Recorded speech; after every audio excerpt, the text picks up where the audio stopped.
পর্ব current affairs March 2025।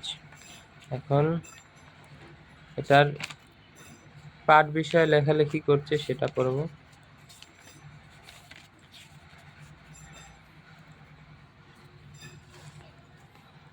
পাট পণ্য উদ্ভাবনের সম্ভাবনায় করণীয়।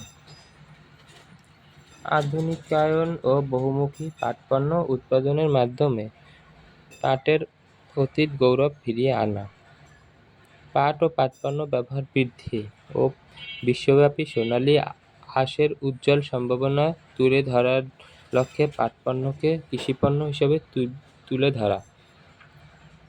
পণ্যে পাটজাত মোড়কের বাধ্যতামূলক ব্যবহার বিধিমালা 2013, পাট আইন 2017, জাতীয় পাট নীতি 2018 এবং চারকোল নীতিমালা 2022 আইন প্রণয়ন করা, পাট ও পাটজাতীয় ফসল উন্নত জাত উদ্ভাবন, পাট চাষিদের প্রশিক্ষণ প্রদান ও উদ্বুদ্ধকরণ এবং উন্নত মানের বীজ, প্রয়োজনীয় উপকরণ সরবরাহ, রপ্তানি বাড়ানোর উদ্যোগ নেয়া, জুট ও ডাইভার্সিফিকেশন প্রমোশন সেন্টারের নিবন্ধিত উদ্যোক্তাদের বিভিন্ন ধরনের দৃষ্টিনন্দন ও শৈল্পিক গুণাগুণ সম্পন্ন নতুন নতুন ডিজাইনের বহুমুখী পাট পণ্য উৎপাদন এবং বিশ্ববাজারে বহুমুখী পাটজাত পণ্যকে জনপ্রিয় করতে প্রচার প্রচারণা সহ বিদেশে বিভিন্ন মেলায় আয়োজন করার কাজ চলমান করা। উল্লেখ্য, 2023 সালে পাট ও পাটজাত পণ্যকে বর্ষপণ্য হিসেবে ঘোষণা করা হয়।